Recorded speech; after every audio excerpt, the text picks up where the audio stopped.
Y abrimos la palabra del Señor. Los primeros versículos que vamos a leer los encontramos en el libro de Efesios, el capítulo 5,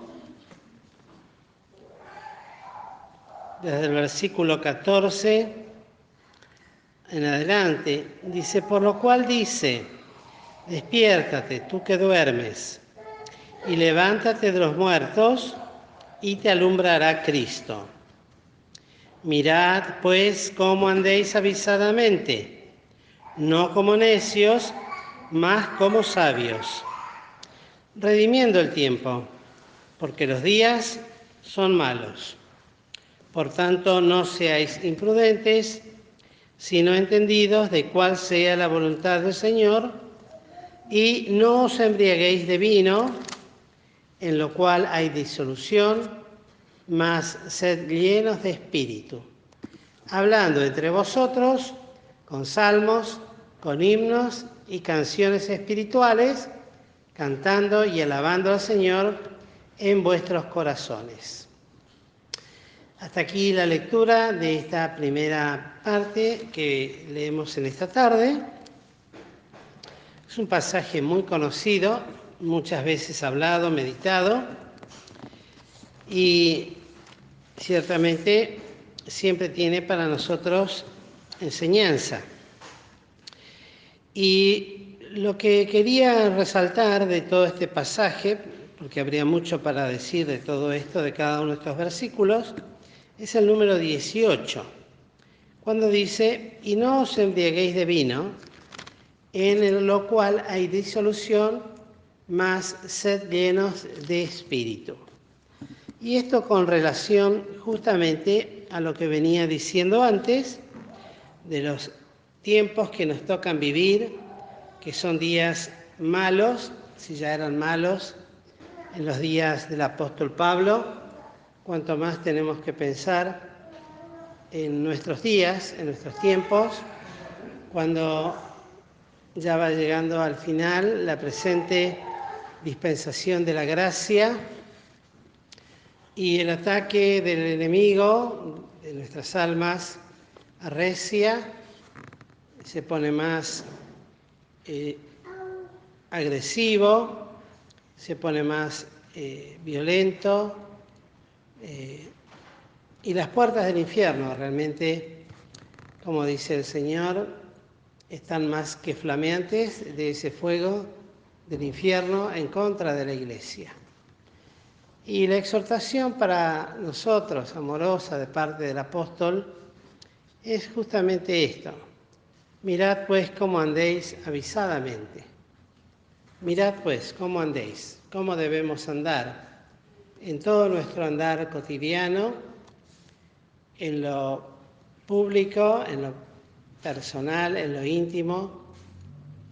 Prestar mucha atención, andar con mucho cuidado, porque avisadamente quiere decir esto. Tiene un montón de otros sinónimos, esta palabra, que son muy aplicables, pero tiene que ver con todo un aspecto de sensatez, de cuidado, de cordura, de equilibrio y de sabiduría. Por eso al final justamente dice, no como necios, más como sabios. De la necedad, por supuesto, por demás está decir, conocemos que es todo lo contrario, por lo tanto. Y uno a veces se pregunta, ¿será esto todavía necesario y vigente para nosotros? A veces pensamos que estamos completos, perfectos, y la palabra de Dios no se equivoca. Lo que fue revelado para estos siervos, para que escribiesen para nosotros, tiene vigencia y siempre debe venir en nuestro auxilio, en nuestra ayuda, en nuestra especial atención, porque podemos correr el peligro, confiados muchas veces, y ser llenos de otras cosas, aún en la confianza, de andar en las cosas santas, de andar con cuidado. Muchas veces podemos caer en errores y en errores muy serios. Y eso es lo que el apóstol recalca ahí, porque parece que fuera un versículo que está desentonado con lo que viene diciendo al decir, y no os embriaguéis en vino. ¿Qué tiene que ver el vino con esto, de venir acá, de despertarse, de levantarse del sueño, de andar avisadamente, de vivir una vida de acuerdo al Espíritu? Y la realidad es que probablemente la exhortación no estaba de más para los efesios en cuanto al consumo de alcohol y el cuidado que debían tener. El apóstol en ningún momento niega la posibilidad de tomar algo de vino, pues a Timoteo le aconseja en su carta personal que, de acuerdo por los problemas que tenía en su salud, que en lugar de agua bebiera un poco de vino. Que el otro día lo aclaraban, era el vino de los soldados, era el vino que se conseguía en todos los tiempos, mayoritariamente, y era un vino avinagrado, totalmente de vinagre. Y conocemos las propiedades, por supuesto, del vinagre, que son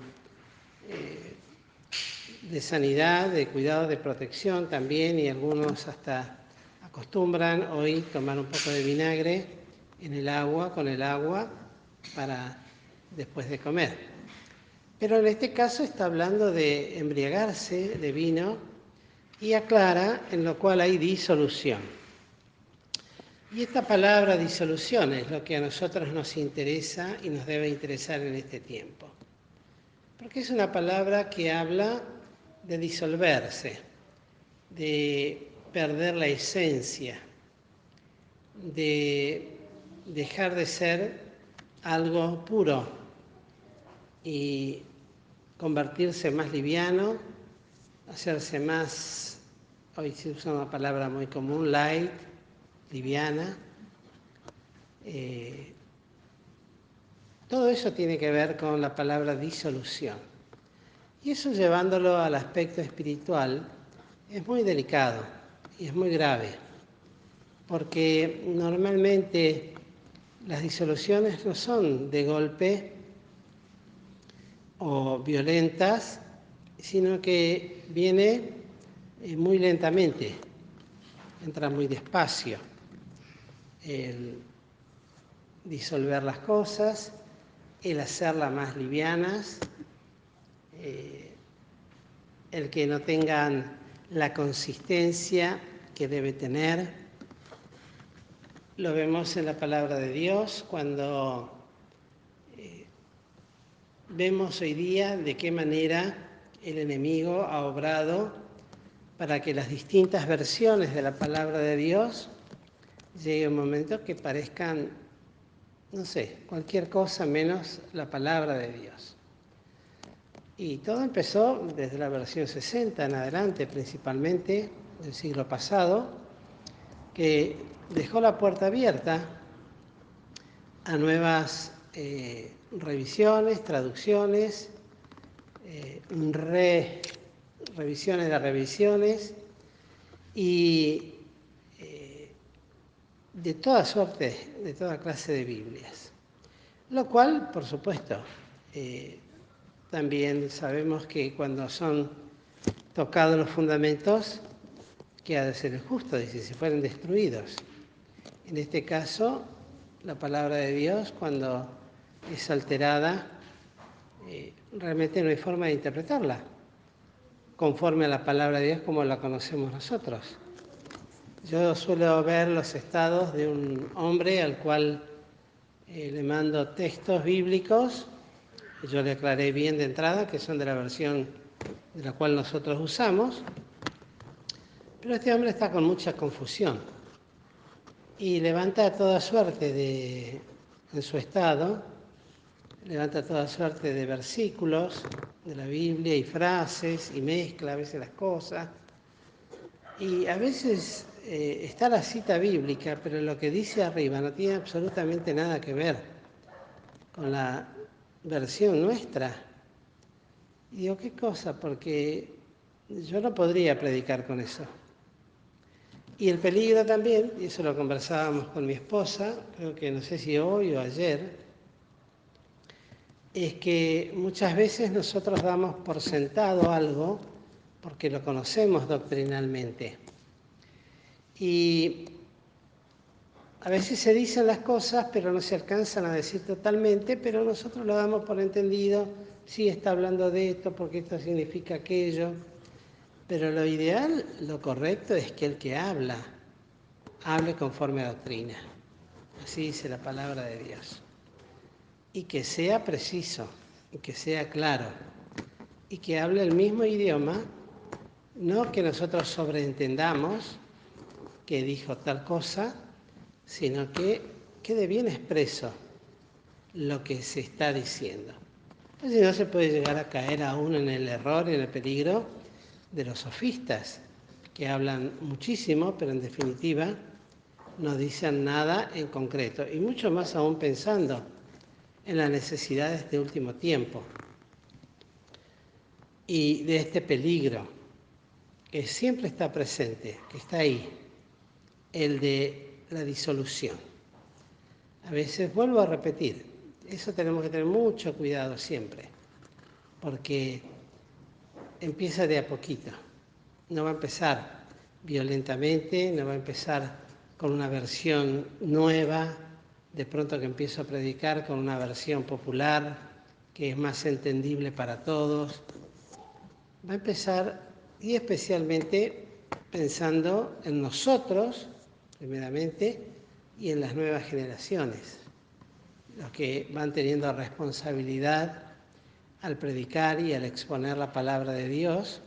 Hay que hacerlo con precisión, hay que hacerlo como dice el apóstol Pablo, porque las armas de nuestra milicia no son carnales, sino espirituales, poderosas en Dios.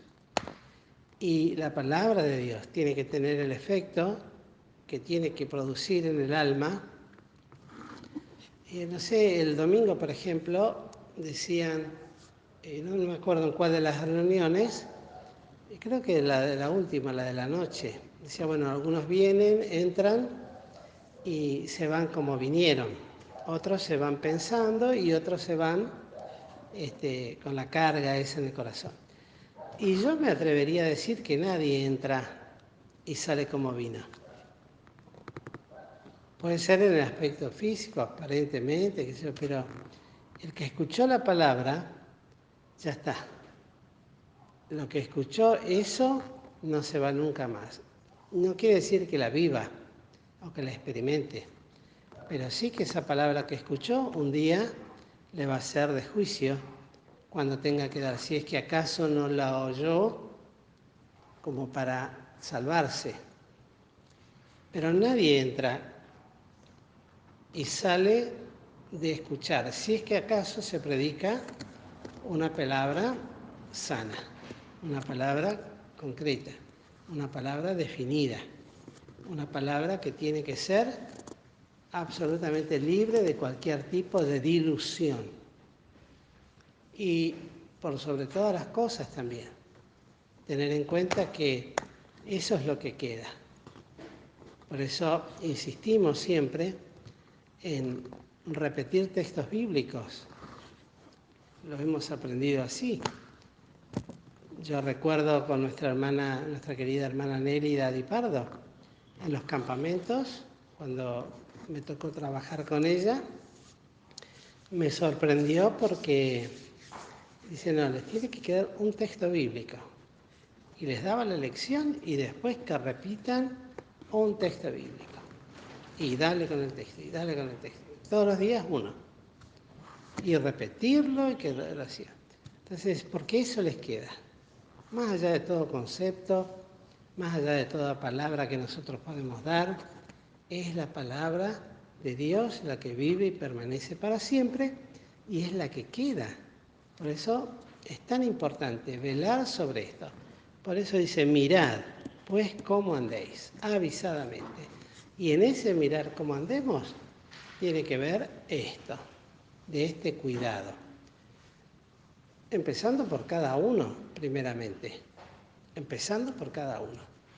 Y después, cuanto más, cuando tenemos la responsabilidad de compartirlo con otros. Velar para que esto se mantenga así en mi vida y pueda mantenerse también así en la comunión de los hermanos. Para que esa palabra que hemos dicho tantas veces, escrito está, bueno, sea una realidad absoluta en nuestra vida y sea la base de toda fe, de toda doctrina y de toda práctica, en lo individual y en lo colectivo. Que el Señor nos bendiga, queridos hermanos, y nos ayude a mirar y a velar y a orar. Le agregamos esto, palabras del Señor Jesucristo. ¿Para qué? Y bueno, velando por esto, en primer lugar. Alguno dirá, bueno, pero yo no tomo vino, no soy borracho. No es para mí este texto. Pero vuelvo a repetir, tal vez Pablo se lo dijo a los efesios pensando primeramente en eso. Pero también está esta otra aplicación tan importante, tan directa para nosotros, que no podemos dejar de pensar que es algo en lo cual el Señor nos quiere siempre advertir del cuidado que debemos tener. Y para que, por el contrario, podamos vivir bajo el gobierno, bajo la sujeción del Espíritu y ser llenos del Espíritu. Y si tenemos el Espíritu, bueno, como dice, si estamos en el Espíritu, andemos también en el Espíritu. Que el Señor, pues, nos bendiga, queridos hermanos, y nos dirija ahora en la reunión en oración.